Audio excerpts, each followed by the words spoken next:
भागवत गीता अध्याय 2 गीता का सार।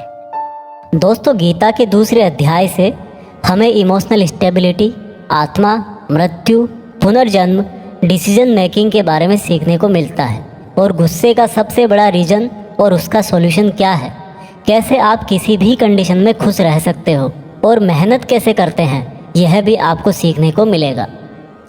जब अर्जुन ने युद्ध करने से मना कर दिया तब सारथी श्री कृष्ण ने अर्जुन से कहा कि अर्जुन, ये तुम्हें अचानक से क्या हो गया? जिस तरह की कमज़ोर बातें तुम बोल रहे हो वो तुम जैसे महान योद्धा के मुंह से बिल्कुल अच्छी नहीं लगती। इसलिए अपने इस मन की कमजोरी को छोड़कर युद्ध के लिए वापस खड़े हो जा।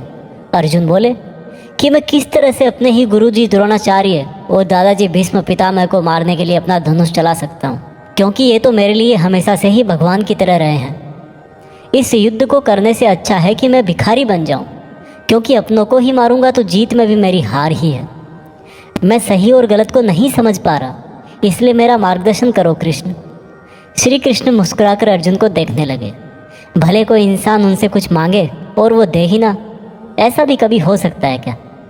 यहीं से शुरू होता है भागवत गीता का वो ज्ञान जो आपको भी अर्जुन बनकर ध्यान से सुनना और समझना चाहिए। श्री कृष्ण बोले कि अर्जुन, ये तुझे अचानक से क्या हो गया? तुझ जैसे इंसान को किसी दूसरे की मृत्यु को लेकर नहीं डरना चाहिए। और वैसे भी तुझे क्या लग रहा है, ये लोग तेरे मारने से मर जाएंगे और तू ही इनको मारेगा? इन सब लोगों का और तुम्हारा भी पिछला जन्म भी था और अगला जन्म भी होगा। इसलिए जैसा तुम सोचकर दुखी हो रहे हो वह ज्ञान तुम्हारा अधूरा है। और रही बात इनकी मृत्यु का तुझे पाप लगने की, तो ये समझ ले, इनको मारने वाला तू नहीं बल्कि मैं हूँ।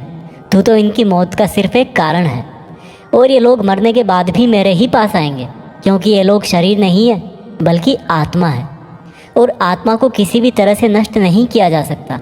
आत्मा तो अगले जन्म के लिए इस शरीर को उसी तरह से छोड़ देती है जिस प्रकार से तुम अपने पुराने कपड़े बदल कर नए पहनते हो। हे अर्जुन, जन्म देने वाला और मारने वाला मैं ही हूँ। और ये बता, क्या तू किसी मरे हुए इंसान को जिंदा कर सकता है? अगर तू मरे हुए को जीवन नहीं दे सकता तो जीवित को भी नहीं मार सकता, क्योंकि जीवन देने वाला भी मैं हूँ और मारने वाला भी मैं हूँ, और इनकी मौत मैंने तेरे ही हाथों लिखी है। और अर्जुन, अगर तुझे ऐसा लगता है कि आत्मा भी मरती है तो ये जान ले कि आत्मा जैसे जन्म लेकर मरती है वैसे ही मरने के बाद प्रकृति का चक्कर पूरा करने के लिए उसको फिर से जन्म लेना पड़ेगा। इस प्रकार से भी आत्मा नष्ट नहीं हुई। और जब प्रकृति ऐसे ही चलती है तो भला तू इसका जिम्मेदार कैसे हुआ? अर्जुन, जिस क्षत्रिय को जीवन में युद्ध करने का अवसर प्राप्त होता है वो ना केवल भाग्यशाली है बल्कि उसका तो धर्म और कर्म ही युद्ध करना है। और अगर तूने ये युद्ध नहीं किया तो इसका मतलब यह होगा कि तूने अपना धर्म और कर्म अच्छी तरह से नहीं निभाया और इसलिए तेरे नाम के साथ कलंक जुड़ जाएगा। और तेरे जैसे अर्जुन के लिए तो कलंक उसकी मौत से भी बड़ा है। जो लोग तुझे बहुत सम्मान दिया करते थे वही लोग तेरी बहुत बुराइयां करेंगे, तेरी वीरता पर सवाल उठाएंगे। इसलिए अर्जुन, तू सुख दुख, हार जीत और फायदे नुकसान को छोड़कर अपने विचारों को स्थिर कर और युद्ध के लिए धनुष उठा, जिससे या तो तू युद्ध में मारा जाकर मेरी ही शरण में आएगा या फिर विजेता बनकर धरती पर ही सुख भोगेगा। हे अर्जुन, तुमने आज तक जितना भी सीखा है वो मेरे इस ज्ञान के आगे बहुत छोटा है। तुम काम करने के पहले ही उसके परिणाम के बारे में सोच लेते हो, जबकि तुम्हें यह जान लेना चाहिए कि फल देने वाला मैं हूँ और कर्म करने वाले हो तुम।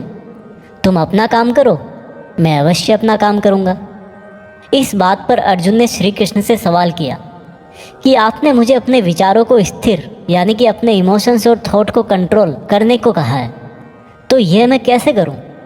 इस पर श्री कृष्ण बोले कि जो व्यक्ति अपने मन की सभी इच्छाओं और अपने सभी कर्मों के फल के बारे में सोचना बंद कर देता है वही स्थिर बुद्धि कहलाता है। ऐसे व्यक्ति को ना तो खुद के साथ बुरा होने से दुख होता है और ना ही किसी अच्छे काम में खुशी होती है। जिसके मन से हर प्रकार का डर, भावना और क्रोध नष्ट हो गए हैं, जो शुभ अशुभ के चक्कर से बाहर निकल गया है, जो इस प्रकार से अपनी इच्छाओं को वश में कर लेता है जैसे कोई कछुआ खुद को खुद में ही समेट लेता है, उस मनुष्य की बुद्धि स्थिर हो जाती है, क्योंकि अपनी इच्छाओं के बारे में सोचते रहने से हमें वो इच्छाएं अच्छी लगने लगती है। इच्छाएं अच्छी लगने लगती है तो फिर उन इच्छाओं को पूरा करने का मन करता है। जब उन इच्छाओं को पूरा करने में कोई रुकावट आती है तो फिर हमें गुस्सा आता है, और गुस्सा आने से इंसान पागल हो जाता है, और फिर वो अपना कर्म और धर्म भूलकर खुद ही अपनी स्थिति से नीचे गिर जाता है। परंतु अगर कोई अपनी इच्छाओं को वश में करके उनका गुलाम नहीं होता तो उसका अंतर्मन शुद्ध रहता है और उसके दुख का अंत हो जाता है। और जब उसके सब दुख ही समाप्त हो जाते हैं तो उसकी बुद्धि स्थिर हो जाती है। परंतु जिसकी इच्छाएं और कामनाएं उसके मन से नहीं जाती है वो मनुष्य कभी शांति नहीं पाता, और जब शांति ही नहीं पाएगा तो वो खुश कैसे रहेगा भला। उसकी हालत तो उस नाव की तरह होती है जिसको उसकी इच्छाओं की हवा किसी भी दिशा में बहा करके ले जा सकती है।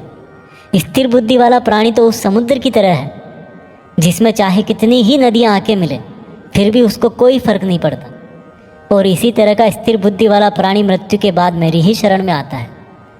दोस्तों, अब आते हैं इस चैप्टर के मीनिंग पर।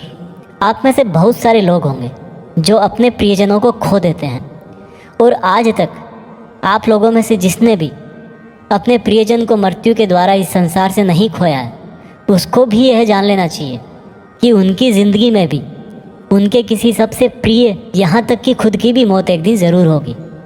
लेकिन इससे उदास होने की कोई बात नहीं है, क्योंकि खुद भगवान ने ही कहा है कि हम अपने जन्म से पहले भी इस दुनिया में नहीं थे और मौत के बाद भी नहीं रहेंगे, लेकिन उस समय हम किसी न किसी रूप में इस ब्रह्मांड में ज़रूर रहेंगे।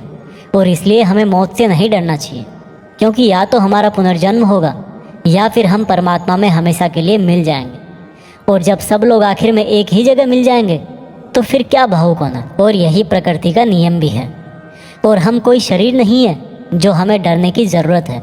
हम आत्मा हैं और उसी का अंश हैं जिसको हम भगवान कहते हैं। और अगर हमें बनाने वाला भगवान है तो फिर हमें उससे ही मिलने का प्रयत्न करना चाहिए। ये दुनिया तो मात्र उस ईश्वर का एक मायाजाल है। अब दोस्तों, अर्जुन डिसीज़न नहीं ले पा रहे थे। जब भी हम कोई डिसीज़न लेते हैं तो एक तरफ हमारा अटैचमेंट होता है और दूसरी तरफ वो होता है जो हमें करना चाहिए, और इसी मोह के चक्कर में हम वो नहीं कर पाते जो हमारा रियल काम होता है और जो हमें लाइफ में सफलता के रास्ते पर आगे ले जाता है। उदाहरण के लिए, अगर आपको घर से दूर पढ़ाई करने के लिए या सपने पूरे करने के लिए घर से दूर जाना पड़ रहा है तो आपको अपने परिवार का मोह छोड़ना पड़ेगा। इसी तरह से आपको हर डिसीजन में यह देखना है कि आपकी लाइफ में मोह कौन कौन से हैं और आपके कर्तव्य के लिए ज़रूरी क्या है। इसके बाद बात करते हैं कि हमारी प्रॉब्लम्स का सबसे बड़ा कारण क्या है और उनका सबसे बड़ा सॉल्यूशन भी क्या है। दोस्तों, हमारे दुखों का सबसे बड़ा कारण है हमारा अपनी इच्छाओं के बारे में सोचना। जब हम अपनी इच्छाओं के बारे में सोचते हैं तो समय बीतने के बाद हम उनको पूरा करने की भी कोशिश करते हैं, और जब वो कोशिशें नाकाम हो जाती है तो हमारे अंदर गुस्सा पैदा हो जाता है। और गुस्सा ऐसी चीज़ है जिसको अगर किसी ने शरीर छोड़ने के पहले नहीं छोड़ा तो कभी आप अपने जीते जी खुश नहीं रह पाओगे। आप हमेशा अपने आप को समस्याओं से घिरा हुआ ही पाओगे, क्योंकि ये दुनिया तो सिर्फ आपका ही रिफ्लेक्शन है। अब आप यह भी बोलोगे कि अगर ज़िंदगी में कोई इच्छा ही नहीं रखेंगे तो सक्सेस कैसे हासिल होगी, नाम कैसे कमाएंगे। तो दोस्तों, इसके बारे में भगवान कृष्ण ने कहा है कि सबसे पहले आप अपने कर्म को पहचानिए, यानी कि आपके लिए ऐसा क्या करना ज़रूरी है जो आपको अपना लक्ष्य प्राप्त करवाएगा। और उसके बाद सफल होने की उम्मीद या असफल होने का डर मन में पैदा किए बिना अपने काम को ऐसे करें जैसे वो काम आप नहीं बल्कि खुद भगवान कर रहे हैं। और इस तरह से आपकी हिम्मत कभी नहीं टूटेगी, क्योंकि आपको यह लगेगा कि ये काम मैं नहीं बल्कि मेहनत भगवान कर रहे हैं। और इस तरह से आपकी हिम्मत कभी नहीं टूटेगी, क्योंकि आपको यह लगेगा ही नहीं कि आप मेहनत कर रहे हो,